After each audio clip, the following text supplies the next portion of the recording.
What's going on, Bucs fans? Back here again on another episode of the Power Parlay podcast here on the SIG Podcast Network. I'm your host, JC Allen, and we've got a very special guest in here. I can't wait to talk to him and for you guys to get to know him a little bit more.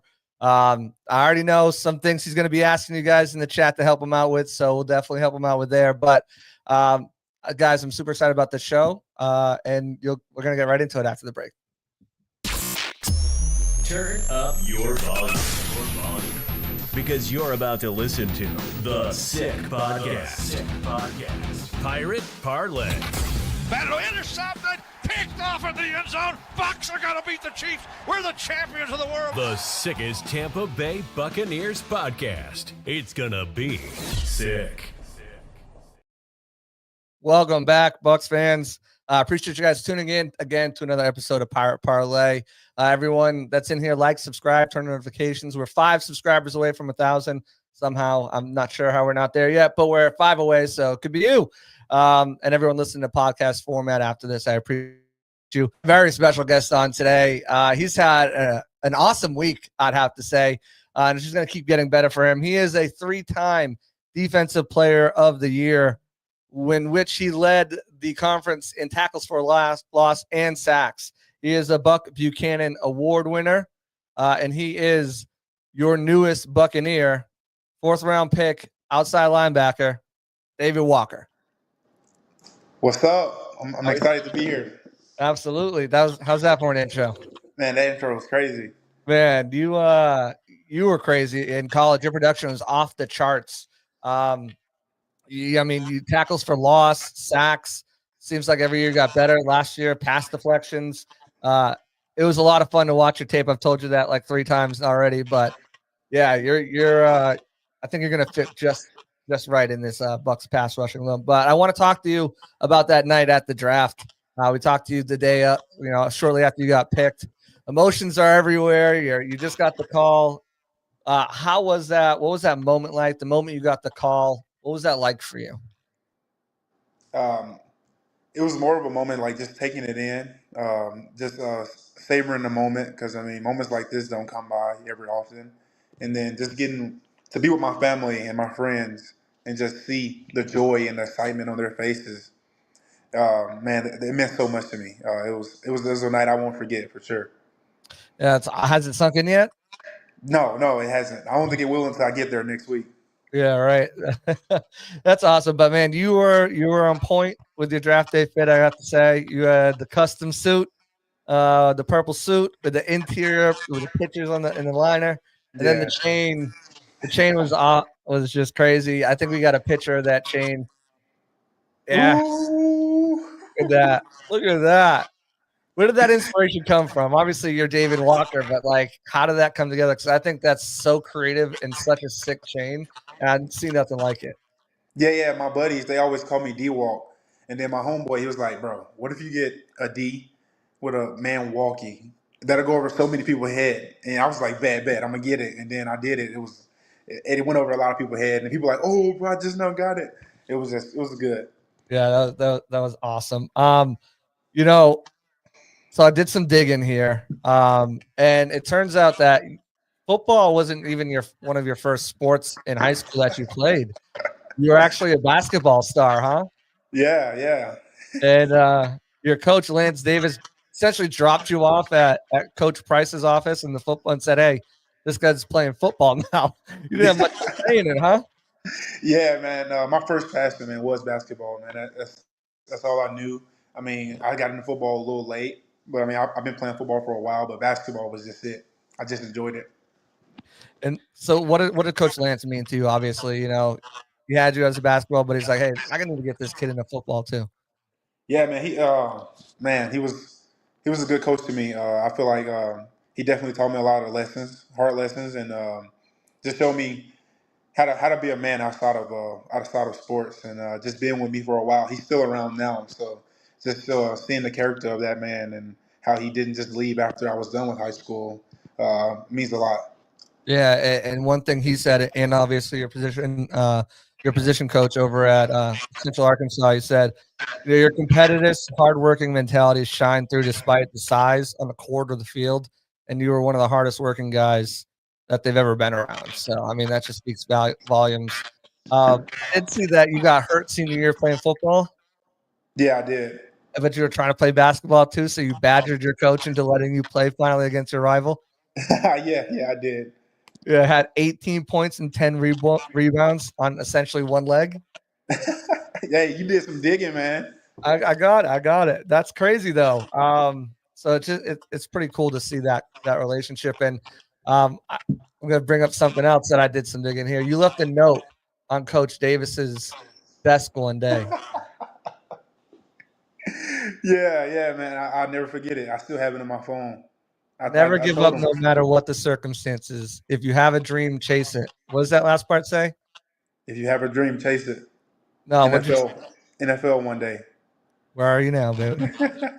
That's awesome. That's pretty cool, man. And you talk to any of your coaches, and they say that your hardworking mentality, you're detailed and dedicated to the craft. I was talking to your coach Tony Davis down there at Central Arkansas, and he said you actually kind of sat in the coaches meetings, and not just like the position meetings, but with like the defensive coaches, and just kind of soaked up that knowledge. How did that help your game, you think?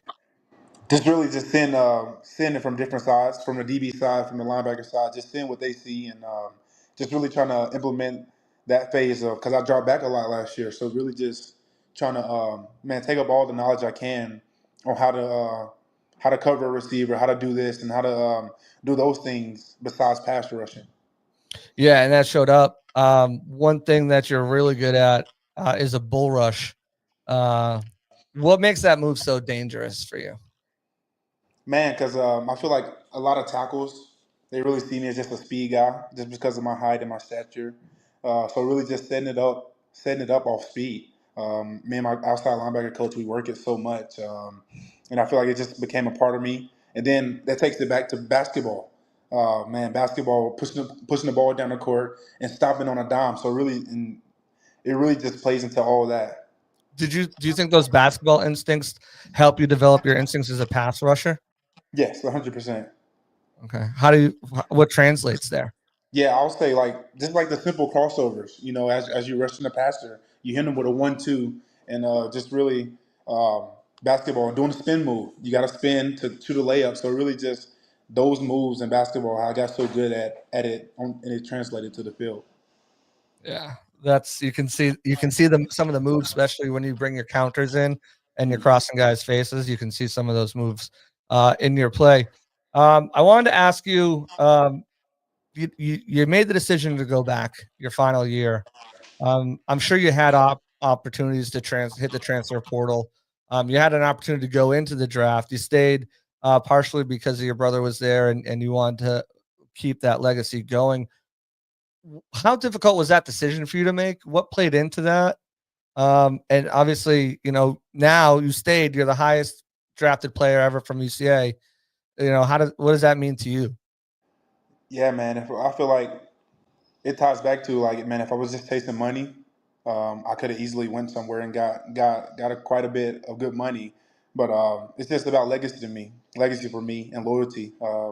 These coaches took a chance on me, a D2 kid, and I was 10 sacks away, 10 tackle for loss away from the all-time record. So really just implementing myself at UCA, and when football's over, I'll forever be in the record books at UCA, and man, that means a lot to me. Instead of going somewhere else getting 8 sacks and Right. being forgotten, here I'm gonna be remembered for a long time. So that's important to you, that legacy and building that strength Yes, sir. for your name. I love that. Um, there was another question I wanted to ask you, because when you look at your game, you mentioned, tackle see me as a smaller guy. I think I'm a speedier guy. You went to the Senior Bowl. You got that opportunity to go up against some of the best in the country. What was that like for you? I feel like it was the confidence booster. You hear all this, man, I don't know how. Look at the talent he plays, but going there really helped me see that, man, I can compete, that I belong, and that man, they put on their practice just like I do. It really helped my confidence. I'll say that. How do you think that prepared you for the NFL? Man, these guys were future first round, second round guys, and I competed well with them. So I feel like, yeah, the NFL is going to be a little bit better because I mean these are the best talent in the world. But man, at the end of the day, it's football. I feel like this really just helped me see a different side of the game, how the coaches run the drills, how the coaches do all this stuff, how they take care of themselves. So I feel like it helped me a lot. One thing that when you watch the way you play, you have like a very detailed pass rush plan. When you can see that you're setting guys up for different moves. Take me through that, like in a game for you. Like how do you plan that? Is it a lot of film watching to know what guys' tendencies are? How does that work for you? When does it start that preparation? Yeah, yeah. After the game Sunday, I'll take you through the UCA regimen. UCA Sunday, we have a little walkthrough practice. And then Monday, I'm in there stretching. I watched about 2 hours of film and really just trying to see like what does this tackle do? Is he a hard setter? Is he a low hand, high hand guy? Is he a grabber? And by Wednesday, our coach he knows already what we have to do. So that whole week we are preparing for those two tackles on what they do. So in the game, we'll probably start the first half off by speed, and then the second half we'll use the counter power. So really just trying to just get a feel for it. I feel like my game is more like instinctive and reactive. Like I'm going, and I'm trying to just get a feel for how he's moving and how he's doing things, and then I'll just try to counter off those. What do you think about your game kind of separates you and separated you from everybody else in college? I say my motor, man. Just getting chipped a lot. Just getting man, the attention is on me, so I got to make a play somehow. I have to do something different than the other guys, and that's just chasing people down backside or man, just trying to hit the quarterback enough times so he can get gimpy a little bit and just doing things that other people are not doing. You probably won't see as many double and triple teams and chips at this level right now, Yeah, um, yeah. which So should it'd give be you a little fun. bit more opportunity for some one-on-ones. Yes, That'd be sir. refreshing. I was talking to coach. He's like, I don't think I've ever seen him not be chipped in the last 2 years. Here's here or have someone else kind of double team him. Uh, Yeah. how would you kind of describe your leadership qualities? Are you kind of like a quiet guy, reserved, lead by example? Are you pull guys aside? Are you kind of let's get the team going if it needs it? Yeah, yeah. Man, when I first got here, we had a great leader before me. So I was the quiet guy. I was the just lead by example. I'm gonna do it. I'm gonna do what I'm supposed to do, and I'm gonna try to do it 100 miles per hour. But last year, I had to step into the talkative guy to lead the team because I mean I was the leader, and just really that helped. I guess that helped me a lot, building confidence of speaking to guys, telling guys to man. We got to step it up, and people trusted me with that. You know, what I mean, now going into the league, you know, what I mean, I'm gonna step under, I'm gonna get under people leadership, and hopefully lead by example. Just show that I want to show up every day. I want to just contribute as much to the team as I can. Yeah, speaking of that confidence that it instilled in you, you've always had some confidence, though, right?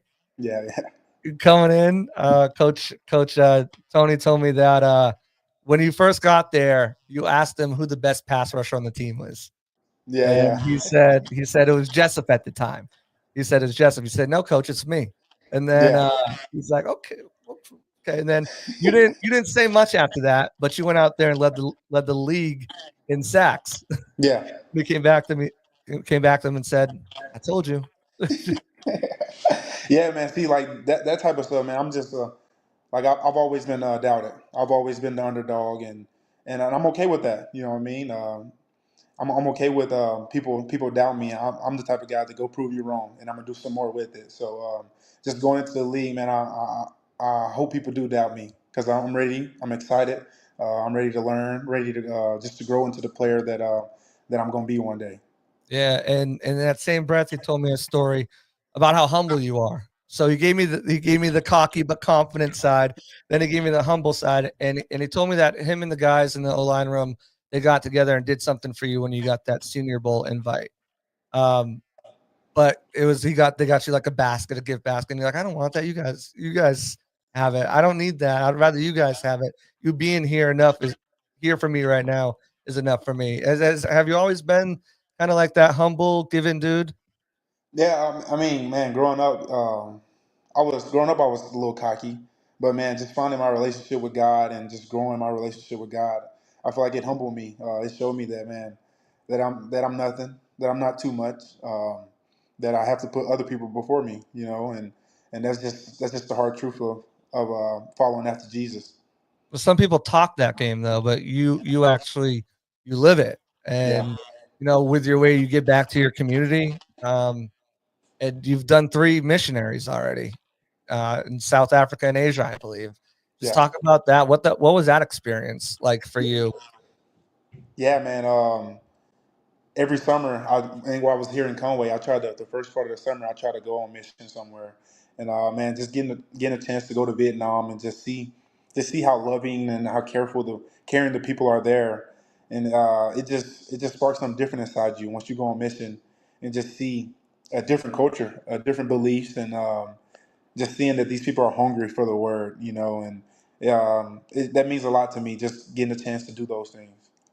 Yeah, that's awesome. Yeah, you're one of those guys that I was told is gonna jump right into any of these. The Bucks do a lot of for Humanity. They have a whole commission of giving back to the community, and he's like, as soon as he gets there, he's gonna attach himself to somebody, and he's gonna dive into doing all that stuff. So, um, the Bucks do a great job giving back to the community. So it's gonna be awesome to have another guy who's so steadfast on doing that as well. Yeah, I'm Um, already looking for a church, so That's awesome. There's a few down here. I can connect with you afterwards. appreciate Tony it. Dungy goes to one of the big ones down here, but there's a few other ones. You graduated early, so you were able to kind of focus on your craft a little bit more. You got your bachelor's and your master's. What did you get those degrees in? I got physical science, and I didn't get my master's. Oh, I thought you got your master's. I'm sorry. Um, what was I gonna? So I got some fun things here that we'll jump into. First of all, everyone's asking the jersey number ideas. Oh man, I'll take anything in the 50s. Hopefully, I get 56 or 58. That'd be awesome. But I'm willing to have any number right now. I think 56 is available. Oh, that'd If be I'm not nice. mistaken, I do believe it's available. I'll check on that while we're talking. A fun little story today I want to tell you. I don't know if you heard, but Jason Light was um, on the radio, and he was asked kind of about you, and he said that when the 4th round came around, I had to talk to both of my assistants and tell them, don't let me make any rash decisions because he wanted to trade up for you so bad in the 4th round. Obviously, they land you where they land you. Didn't have to, give up extra draft picks to allow them to add to the team some more, which is always great. But what is that? How does that make you? And then Larry Foote, I'm sure you watched the draft call. He goes, "That's how you win a Super Bowl, right there." Yeah, Talking about you, how does I it make you? know, man. Man, that's just awesome. It's 32 teams, and this team right here, they believes in me this much, and they believe in the draft class that they drafted this year. It's just an awesome feeling to see that the work you did, all the hard work you put in, is finally paying off. It's not done yet because we got a lot of work to do. But man, just seeing that I can put a smile on coaches' faces, uh, it was a game changer. When I saw that, man, I watched it like 100 times. It was awesome. Because they believe in you and it makes you believe in them, and the culture's here great. It's super easy to buy in. Bowls is awesome, Foot is awesome. You're gonna absolutely love it. Do you have a chance to kind of dive into the team a little bit now that you know where you're playing? It's hard to just like dive in at all 32. Kind of got a grasp, but have you kind of dove into the city, looked up the city at all, looked up the team, learn a little bit more about it? Yeah. I've been doing some research, been stalking a little bit. Yeah, he followed me, so I've been watching him for a while. And then number 8, I forgot his name, but he's a really good Devontae player Adams. too. Yeah, he's a really good player too. So I've been watching film on them guys, and I've been dialing in on Tristan Wirth as well. Yeah, that's gonna be fun. You're looking forward to that? Oh man, I'm excited. Iron sharpens iron. He's the best. He's an all pro, and man, he's just going to get me better each day. So Do you prefer rushing from the right side or the left side? um, I'll say left. I like left. Left side. Do you think you have that versatility to kind of bump inside too, or Yeah, 100%. I'm willing to do whatever they ask. right? And obviously, you've been working on. I think 17% of your snaps came in coverage Yeah. last year too. So you've been rounding out your game like that. What did you play at last year? I was 263. Are you gonna stay around that same playing weight?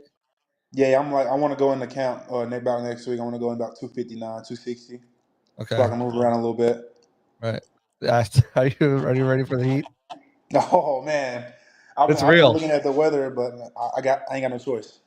I know July heat. It's real, but you never get used to it, but you get like adjusted to it. So like you can survive. Just make Yeah, sure you're hydrated. I've seen yeah, guys stir up there a little bit. What's your favorite pregame go-to meal man. Go to meal. The crazy part about it, I really don't even eat before the game or like in night college. before carb load or whatever? Okay, night before, man, I'll take some. You give me some chicken and rice. I'm a big chicken and rice guy because I'm from Stuttgart, Arkansas. It's the rice and duck capital of the world. So I mean, you Yeah. would think that I like rice, but yeah, chicken and rice. What any game day superstitions? Yeah, I have to listen to the same music. What do you listen to? I'm a big worship guy. I listen to Okay. MLB stuff like that. Okay. Um, as far as best piece of advice that you've ever gotten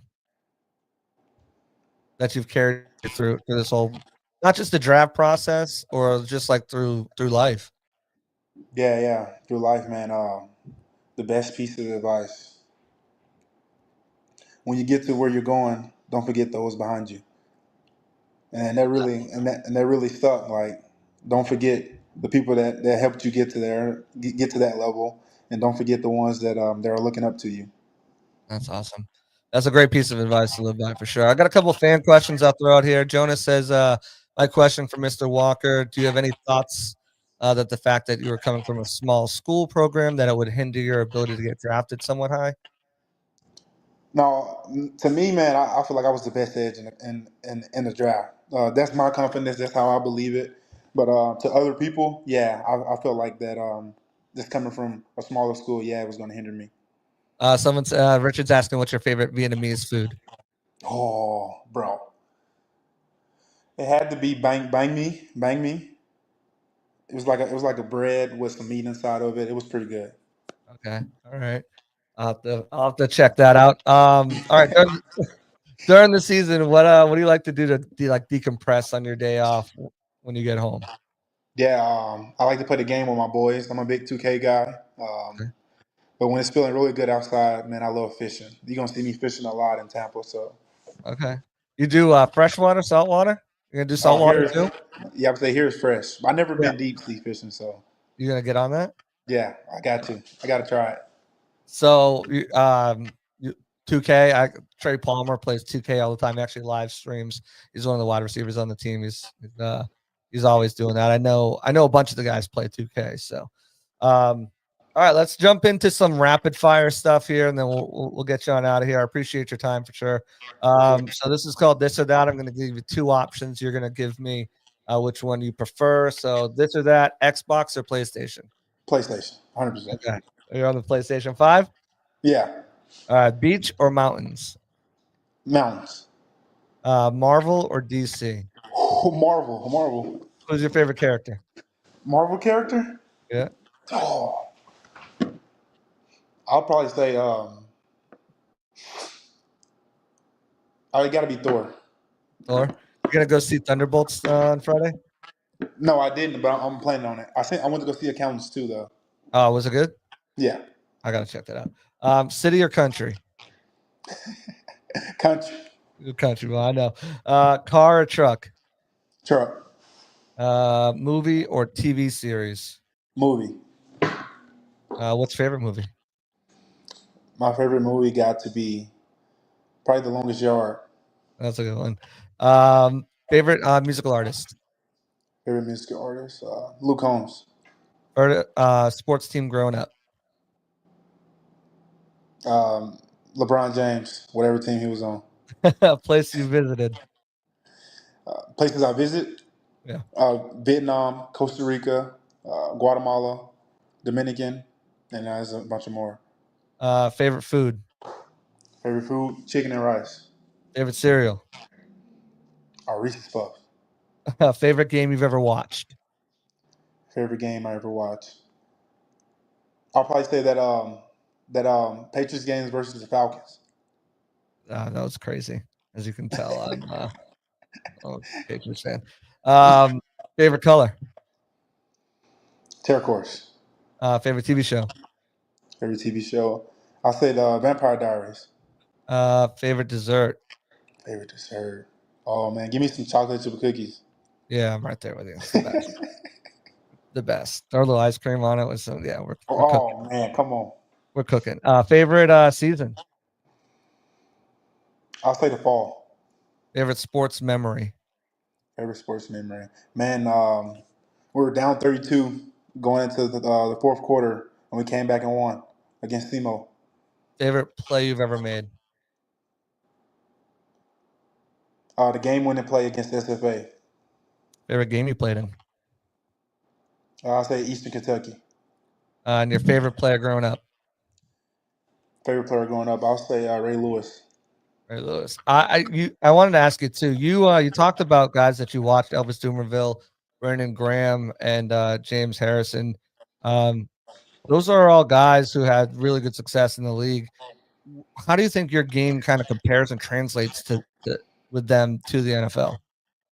Yeah, I feel like, man, we're similar to stature. I feel like we have a lot of traits that are the same. They're good power guys, good speed rushers, and they're effort guys. Those are the guys that were, I guess, were counted out, but they beat the odds, and I feel like that's the road that I'm on. Awesome. And last thing before I let you go, do you have any messages or anything like that you'd like to give the Bucs Nation? Yeah, man, I'm excited to be a Buccaneer. It was my dream just to make the lead, and you guys took a chance on me, and I'm going to give you everything that I got, and I'm going to show up every day. Awesome. Appreciate you, man. I was super excited to get you in here. I know you'll be here next Wednesday, and then rookie mini camps on Friday and Saturday. So we'll see you out there. And hey, congratulations again. Welcome to Tampa Bay. Yes, sir. Thank you. There you guys have it. David Walker, Bucs 4th round pick, super humble, but knows what he's got. Appreciate everyone for tuning in, hitting that like button, subscribing. Yeah, quick one today with David Walker. We'll be back again next week. Appreciate everyone for tuning in. Like, subscribe, turn on notifications. And that's not all. We'll get some more guys on here soon. Thank you, guys. Out. And that's a wrap. Hope you don't miss us too much until next time. Follow the Sick Podcast Pirate Parlay on YouTube, Facebook, Google Play, and Apple Podcasts.